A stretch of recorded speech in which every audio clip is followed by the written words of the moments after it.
What up, everybody? It's Bless Mindset, and we back at the Mastermind Academy. Today, we got a video by Crash Course describing the differences between Du Bois versus Booker T. Washington. These two have opposing ideas about the black community and prescriptions for the black community. So, enough talking, man. Let's get into this sample. Hi, I'm Clint Smith, and this is Crash Course Black American History. Today's lesson is steeped in philosophy. Now, before you get too stressed out because philosophy seems overly complex and abstract, you should remind yourself that we actually wrestle with philosophical questions every day. Like, why did the chicken cross the road?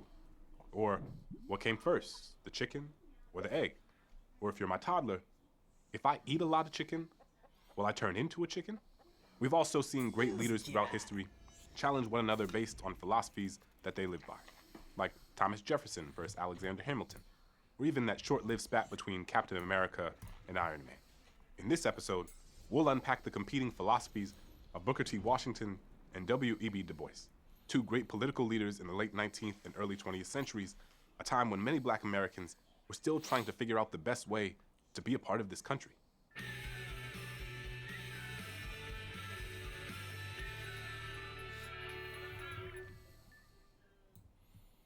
In this scenario, Booker T. Washington, civil rights activist, philosopher, and writer, is the proverbial chicken that came before Du Bois's egg, or the egg before the chicken.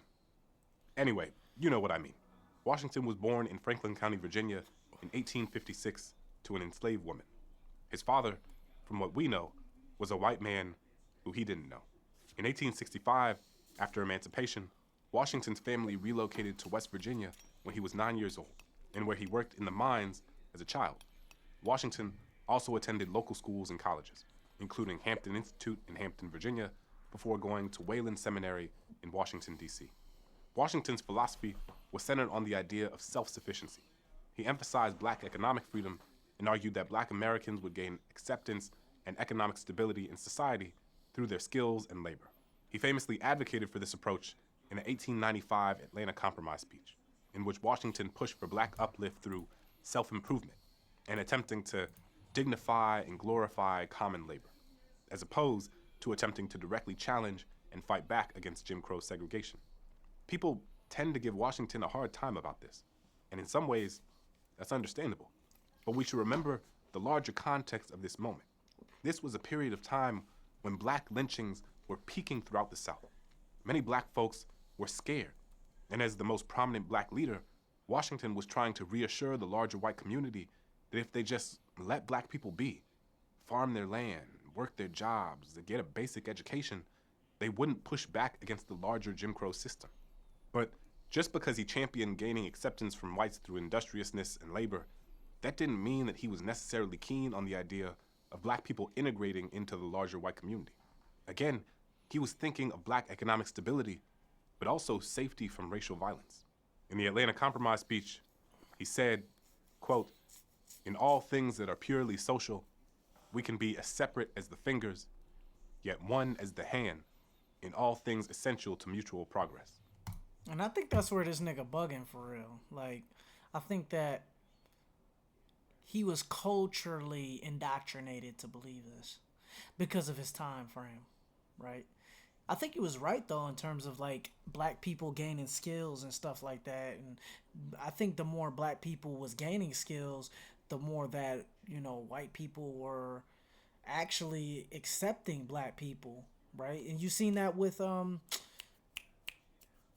fuck that nigga name is Jackie Robinson. When Jackie Robinson entered the league, that's when a bunch of other minorities came into the league. So he was right on that. The more that black people was like gaining skills and shit, they would actually accept them. But he's wrong in terms of like, segregation. He was basically saying, you all do your thing, we'll do our thing, and everything will be okay. Cool?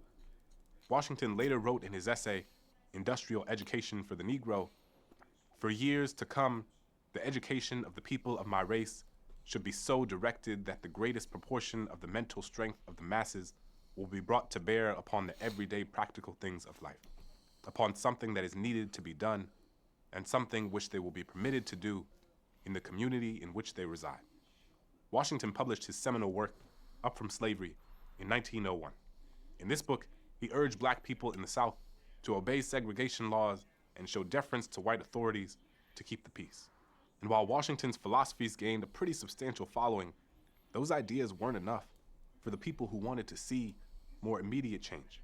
In fact, other black leaders of the time felt his approach was way too submissive. They believed that a stronger, more direct approach was necessary in order for black people to achieve true equality and civil rights. The most outspoken critic of Washington's work would be the sociologist and civil rights leader W.E.B. Du Bois. When we look at Du Bois's background, it becomes more clear how he had a difficult time relating to what Washington was advocating for. Born in 1868, 3 years after the Civil War in Great Barrington, Massachusetts, Du Bois didn't have the same direct experience with slavery that Washington did. We should name it directly. Washington was born into slavery, and Du Bois was not. And these two realities played a large role in shaping how each of them would imagine the best way for black people to achieve upward mobility. Du Bois's mother was a domestic laborer, and his father was a barber who left the family when Du Bois was very young. Like Washington, Du Bois excelled in his studies and had aspirations of attaining higher education. Members of his community and several churches raised money for his college tuition, which helped him to actualize his goals. He attended the historically black Fisk University in Nashville, Tennessee, where he got his first bachelor's, and then Harvard University, where he got his second bachelor's, and then later his PhD. He became the first black person to receive a doctorate in the history of Harvard. This is also where I got my PhD a few years ago. And I remember standing in front of the home where Du Bois used to live and thinking about how he paved the way for folks like me. Bro, what the fuck is this, bro? What the fuck? We don't even know if that's even this nigga, bro. To be able to attend a place like this. What if that wasn't Du Bois, even him? who also spent time in graduate school studying under the tutelage of world-renowned social scientists in Berlin, wanted to use his scholarship to study how black people lived in America and illuminate the realities that they were subjected to. In fact, his 1899 work, The Philadelphia Negro, remains one of the most significant studies of sociology, and many scholars think of him as one of the founding fathers of the discipline. But that was far from Du Bois's only scholarly contribution. Perhaps his most widely known idea came from his 1903 book, The Souls of Black Folk, and that idea is known as double consciousness.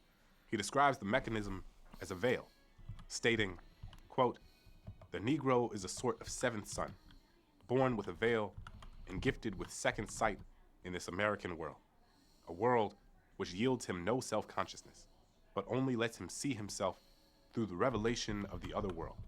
It is a peculiar sensation, this double consciousness, this sense of always looking at oneself through the eyes of others, of measuring one's soul by the tape of a world that looks on in amused contempt and pity.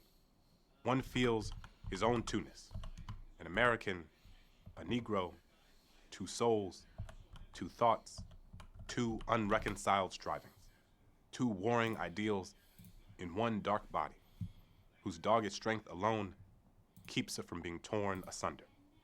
In short, double consciousness captures the cognitive dissonance of being black in America. You're American, and you're black, and you live in a country where there are always people and systems reminding you, in ways large and small, that those two identities are incompatible. And you guys gotta understand, man, he lived in a completely different time that we live in now, man. Like, I bet as a black person in Du Bois's time, you do feel like you're alienated because you're the minority. So it's a subjective experience. And that's very important to understand. And as important as Du Bois's work has been, some of it did fall short of being inclusive of all black people. Du Bois, for example, proposed this idea of the talented 10, which he outlined in a piece that he contributed to a 1903 book entitled The Negro Problem, a collection of essays, ironically, in which Washington's industrial education for the Negro also appeared. Du Bois emphasized the necessity for higher education in the humanities to develop the leadership capacity among the most capable 10% of black men. He wrote, "The Negro race, like all races, is going to be saved by its exceptional men. The problem of education, then, among Negroes, must first of all deal with the talented tenth. It is the problem of developing the best of this race, that they may guide the mass away from the contamination and death of the worst." Du Bois believed that black people will be led and uplifted by the most talented and classically trained men of the race. Actually, I don't even think that's true, bro, to be honest. Because I'm pretty sure, I'm assuming that he's talking about educational men. But he doesn't understand that the blue collar black men could actually make a huge difference as well.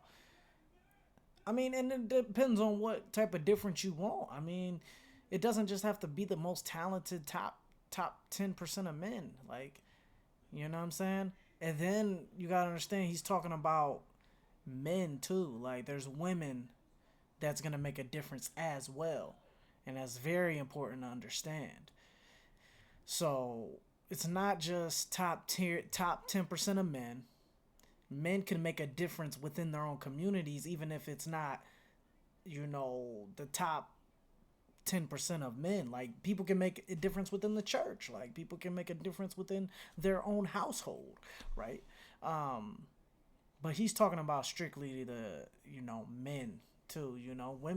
Women have a duty. Black women have a duty and a responsibility to do so as well. His framework, though, was questionable. First off, Du Bois was only referring to men. Secondly, he had this idea that being college educated and classically trained was the best way for black people to reach their full potential. And that's just a narrow and pretty misguided way to think about black mobility. Based on this belief, he established a group of elites called the Niagara Movement in 1905. Additionally, he was also among the most prominent political leaders who founded the National Association for the Advancement of Colored People in 1909. And while the NAACP remains an important organization in America today, people largely reject the idea that only the elite in any community can make change. Man, and that's what I believe too, bro. Like, not only the elite can make change, there's hierarchies depending on what we're talking about. In the spiritual realm, black people can, rise to the top in their churches or in their mosques and stuff like that. But if we're talking about maybe what he's referring to, Du Bois is referring to, he might be talking about in education or in science and stuff. His credit, later in his life, Du Bois would attempt to clarify and kind of walk back some of this original framing in order to think more inclusively about what black upward mobility could look like. The truth is, both of these men, for all of the flaws that we might now look back and see in their respective frameworks, were attempting to do the best that they could on behalf of communities they loved and cared about. And it's worth noting that it's not like Washington didn't care about civil rights. It's just that the sort of agitation that Du Bois advocated for, demanding immediate social and political change, had different risk implications in the South. Washington feared that any sort of confrontation between black and white people would end up in disaster for black people, and that some semblance of cooperation with white America was how black people could stave off racial violence. What some don't know, however, and that what scholars have more recently brought to light, is that, secretly, Washington funded and supported civil rights cases that attempted to give black people the right to vote. Still, the competing visions of Washington and Du Bois helped make clear that black thinking, black politics, black philosophy, and black conceptions of how to make progress in America are not, and have never been, monolithic. Black life in America is made better with black folks of all different sensibilities advocating for a more just society. Both Washington and Du Bois's contributions laid the groundwork for many of the black leaders who would come after them. Leaders who would learn from both the positive and not so positive aspects of each of the men's work. Thanks for watching. I'll see you next time. Hey, W Video, man. I love how he described the differences within their philosophical ideas, man. And both of them, they're not ideal. But you gotta understand, these niggas lived in the 1800s, early 1900s. So, of course, their ideas aren't gonna be perfect. Even niggas in the, 2026 ideas ain't perfect, but learning about these ideas, challenging yourself with these ideas is the purpose.